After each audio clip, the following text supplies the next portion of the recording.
Caroline Dowd-Higgins. Thank you so much for listening to Your Working Life, my podcast series featuring thought leaders in the career and personal growth arena. I know that you spend a significant portion of your life at work, so I'm on a mission to provide you with tools, inspiration, and resources so you can enjoy your career and love your life. And I'm really pleased to welcome my very special guest to the show today. Mitzi Weinman is with me. Mitzi, welcome. Thank you. I'm happy to be here, Caroline. Yeah, me too. We're talking about something that's near and dear to me, transforming chaos into calm. But I want to tell our audience a little bit about you. Mitzi Weinman is the founder of Time Finder, which offers practical approaches to personal productivity. She's a coach, a workshop leader, and a professional speaker, and she helps people by developing good habits and techniques to reduce stress, which can result from not planning, procrastinating, feeling disorganized and overwhelmed, and rushing to get things done at work or home. And I know all of us, myself included, can certainly relate to that. So Mitzi, welcome. We're going to dive into a conversation about your terrific book, It's About Time, Transforming Chaos into Calm, A to Z. So tell me first, Mitzi, about your transformation from procrastinator and disorganization to your current life today, because that's been quite a journey. It has been a journey. When I was growing up, my father put a sign on my bedroom door that read, "Cleanliness is next to godliness. Welcome to the gates of hell." Do you still have the sign? I have the sign. It's kind of tucked away with my personal stuff, but I do have the sign, and it's kind of near and dear to my I heart. bet, yeah. He um he had quite a sense of humor. And the thing is that I grew up not putting my clothes away like a lot of kids, just kind of leaving them all over the floor and quite sloppy. And I just really didn't even want to make my bed. So I ran away from home when I was 7 years old, and I ran 4 miles away from home. And they did find me, and the police were out looking for me, and it was because I didn't want to make my bed. So I still don't like doing it. I still don't really like hanging up my clothes, but I do it, and I've developed better habits for it. But I also was a procrastinator. I would put off my schoolwork till the very last moment, and I would go into class with my head down, and I would just be really unprepared, and it really was nerve-wracking. And when I went off to college, for some reason, I had an epiphany, an aha moment where I got to a clean start. I decided to change my habits. I decided to hang up my clothes. I decided that I was going to look at the syllabus, and I was going to take advantage of the fact that I had prior knowledge to things that were going to be due. And when I went into the working world, I kind of kept those habits. But when I started Time Finder after my last job was eliminated in sales, I was working for the Chicago Tribune. I wanted to impart that kind of feeling of energy and kind of the weight off of the shoulders that I had felt, and decided to start Time Finder. Good And for that's you. kind of the message I want my clients to feel currently. Anytime I'm working with somebody or I'm speaking to a group, it's that you really do have more control over your day. You can take a step back, you can breathe and think things through. And in that way, you are taking the control over your day. And it's energizing, and it feels really, really good. And you feel like you are a little bit more in control. I love that you use the word control, Mitzi, because I agree. We have such control and power, and we don't always tap it. So thank you for giving the audience permission to take control. Well done. Thank you. So let's talk though about time management as a myth, right? What's the solution then? I know time management as a phrase is something that you don't agree with. I don't agree with the phrase time management. And people will say, oh, I'm taking a time management course, or I don't know how to manage my time. And the reason most people don't know how to manage their time is because you can't manage time. You can't speed it up, you can't slow it down, and you certainly can't stop it. Right, And if you're right. trying to, yeah, exactly, and if you're trying to manage something that you can't manage, it truly is an uphill battle. So what I suggest to folks is to think about your time and not about managing that, but looking at how you're managing yourself and how you, again, take a step back and look at how you react to different situations. And that is really the crux of it. If you change the thinking, it really makes a difference to say, wait a minute, I'm self-managing myself, and there are decisions that I can make that are going to be better decisions. And it's not about managing the time, it's about managing yourself, your choices, and the decisions that you make. Right, because we have control over our choices. We can't control time. And I love the simplicity of your definition. Now, what I love, love, love about your book is the practical wisdom, right? The practical action steps. So let's talk about some of those. You talk about low-hanging fruit of self-management. So what are some of those easy fixes that anyone can do to be more productive? Because I think it's safe to say that many of us are time starved. It's something we don't have enough of. Well, that's what we feel we don't have enough of, but we all have the same 24 hours in a day.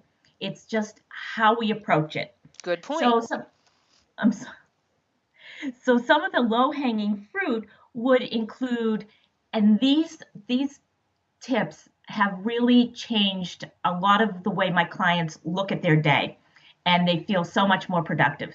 So one is to plan at the end of the day and not the beginning of the day. So plan before you end your day so that you put closure to your day. You can reduce your stress when you get home because you're not trying to remember all the things that you need to do.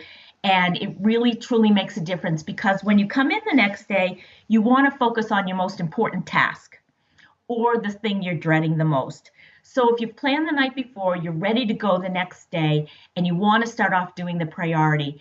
The reason to start off doing the priority is that you get it done. It will energize your day, but also as your day goes on, you're going to have more and more competing demands. And if you've left your higher priority item for later in the day and you've got other things that have come at you during your day, it's really like they're butting heads with each other, and it's really difficult then to make those decisions about what it is that you really need to be doing.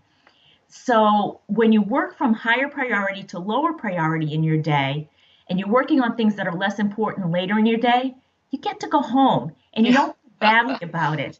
That's You can great. say, wait a minute, this isn't that important. I can stop. I'm going to go home. And you can do that.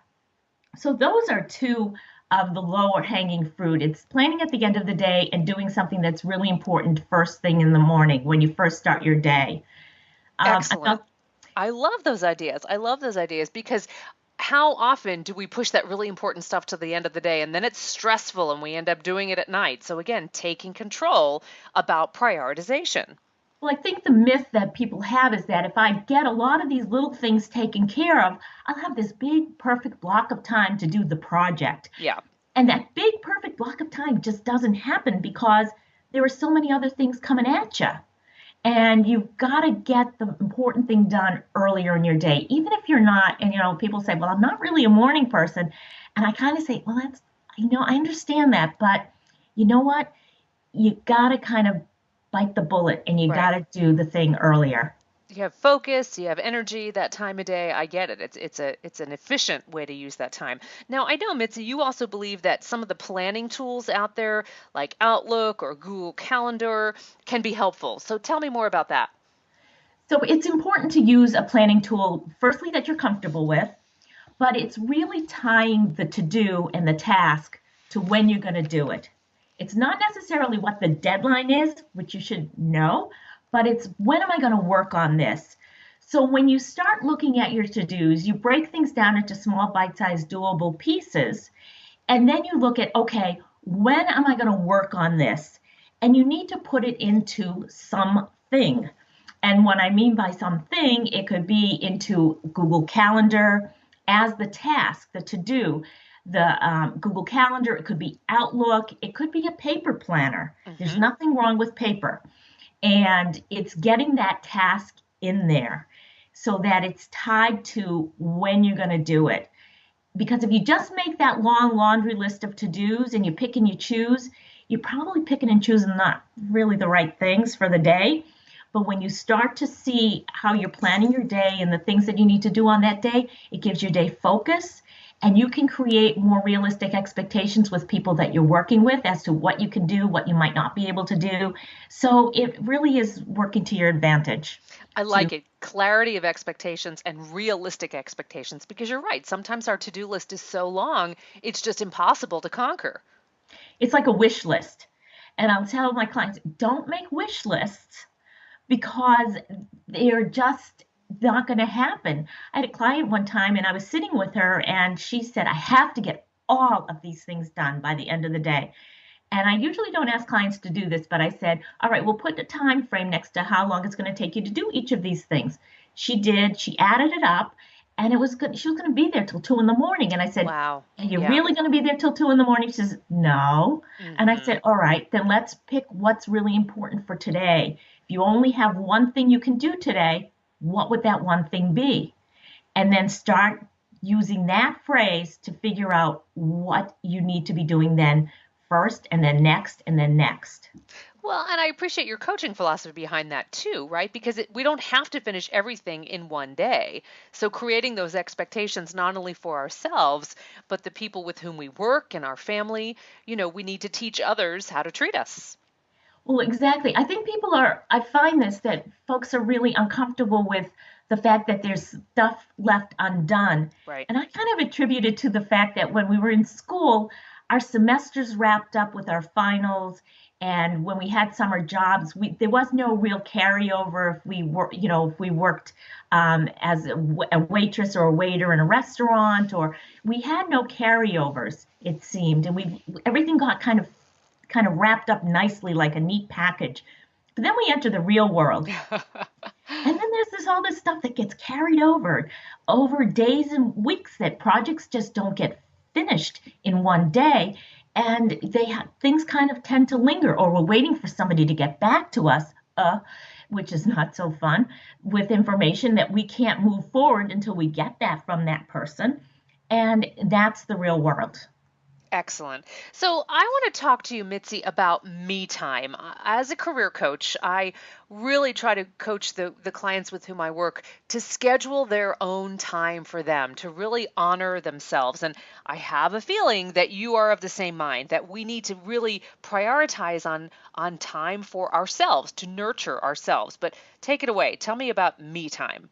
So in my book, that's Q, the chapter Q, because it's an A to Z book on quality time. Hmm. And that really involves deciding what it is that you want to do with your time. It could be your time just for you, where you're taking a class, or you're taking a bath, or you're reading a book, Yeah. and you're going to the library. You're just kind of with yourself. Or it could be your quality time is with somebody else, a friend, your child, your spouse or partner. But you decide what that is. And it's really important to really calendar manage. And it's to put that time, look at your calendar and block out time for you. And the piece that a lot of times gets lost in that is that it's not necessarily communicated to other people that are around you that are going to be impacted by your wanting that time for yourself. So when you block out that time, be realistic with how the amount of time that you can have for yourself. So you may not be able to take 10 hours on a weekend day, but you might be able to take an hour or 2 hours for yourself to rejuvenate and to refresh yourself. So block out that time, be specific with what you want to do with your time, and communicate it to those people around you that would be affected by that. Don't So let guilt, I was going to say, don't let guilt get in the way, because guilt is really a wasted emotion unless you've done something really morally bad, or have hurt somebody in some way. I agree. Guilt is a useless emotion. So I'm with you 100% on that. Absolutely.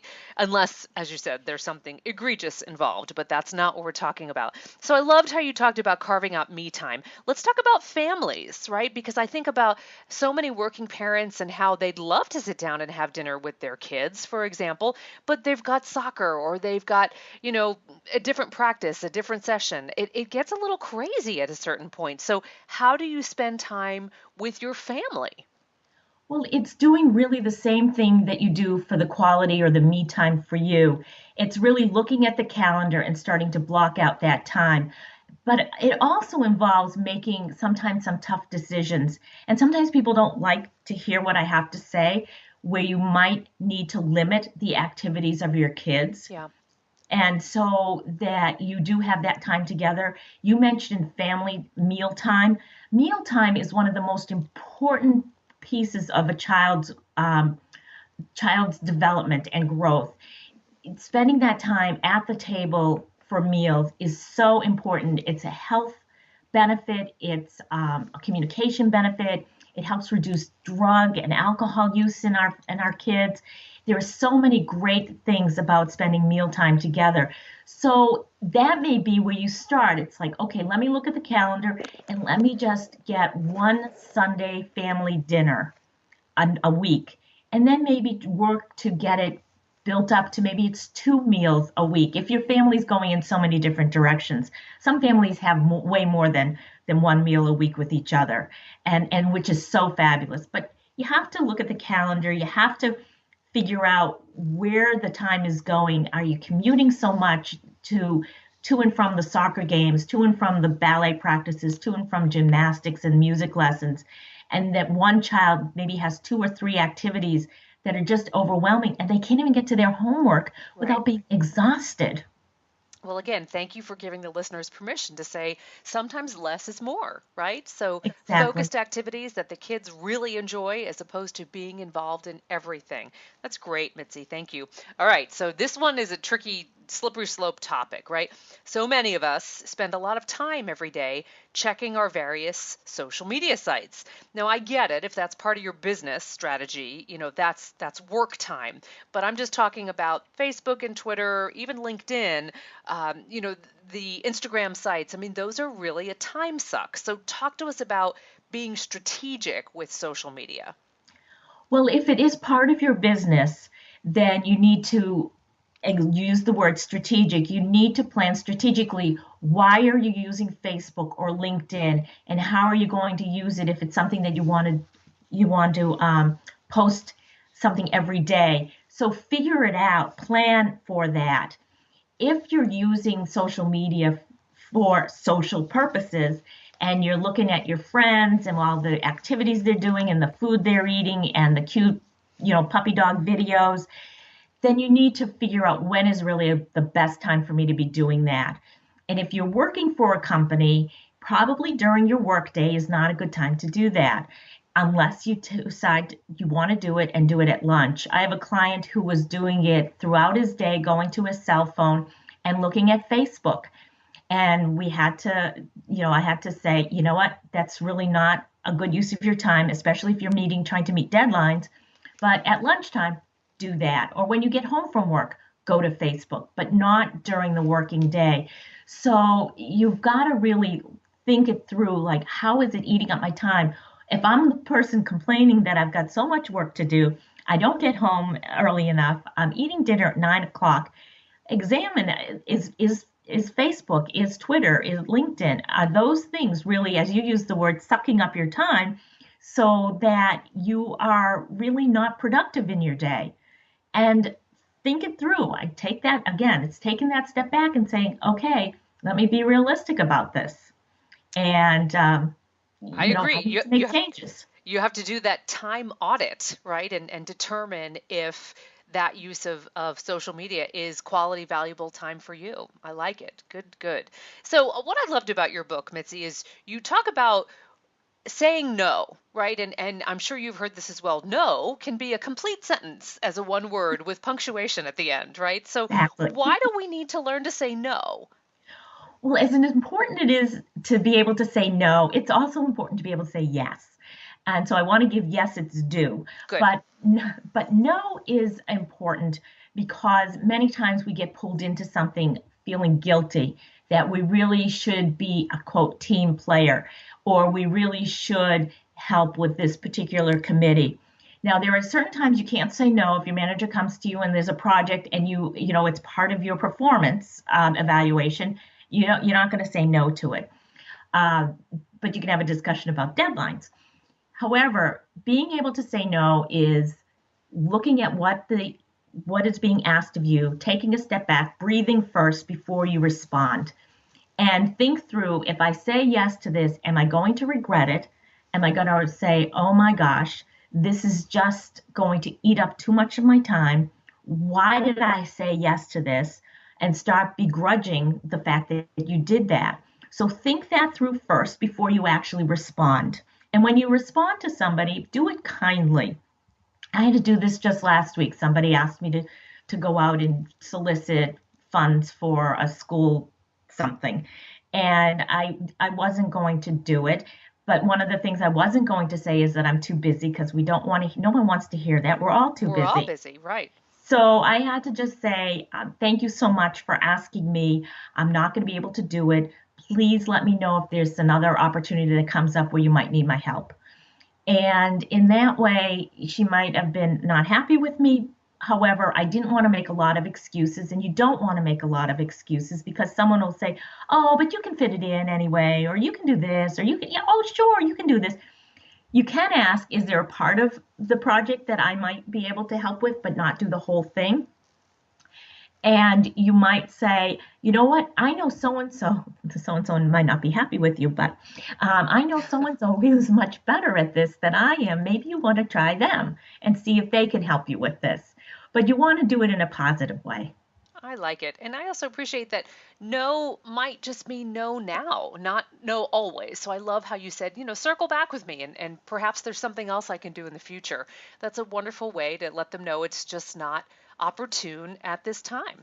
Exactly, exactly. So I really appreciated in your book learning about time traps. So walk us through some of the worst time traps, Mitzi. So email is a huge time trap. Um, and here are a couple of things you can do with email. One is, suggest not looking at email when you first get in the morning, but to try to work on that priority.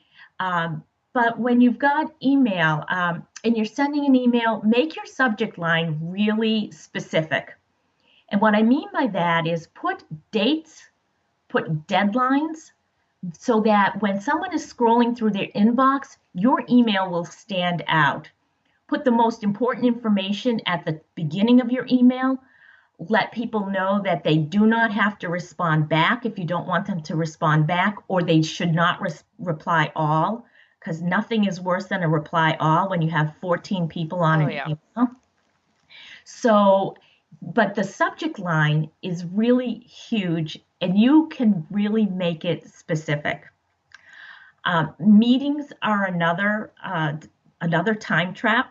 So if you're planning a meeting, have a really good agenda and know when you're going to start. Start the meeting on time. But the agenda should really be specific, so that if an agenda item is for discussion, or if it's for a decision, or it's to solve a problem, something like that, make sure it's in parentheses after the agenda item what it's for. One of the things that can happen is that if you've got an agenda item and it's just there, all of a sudden it could be for discussion, or people start discussing it and taking time away from the meeting, and it really is only for information. So if it says it's just for information, that will cut down any discussion. And make sure that you've got your most important agenda item at the top of your agenda, so that you don't, again, it's sort of the same thing as the priorities. You don't want to leave it till later, and then you have to rush through it. You want to get it to the top of the agenda. And if people see that it's there because they're getting the agenda, that's another thing, then they're more likely to show up on time. So that's another time trap. Not having enough information is a time trap. So look and see if you can get information from somebody else, or if you how you have to figure out what those next steps are for you. Because if you can't figure out what your next steps are, you can end up procrastinating, which of course is another time trap. So true, so true. Mitzi, what a joy to have you on. This is such solid, practical, and implementable advice for all of us, and I so appreciate you. I want to remind our audience your book is called It's About Time, Transforming Chaos into Calm, A to Z. Now tell us where we can buy the book and also where we can follow you online. All right, so you can buy the book at Amazon, or you can go to my website, which is timefinder.net. It's timefinder.net. And then there's a link that will take you to Amazon on there to buy the book. You can also, if you go to my website and you sign up for my newsletter, you will get some stress busters within about 24 hours after signing up. So that's where you can find me, is at timefinder.net.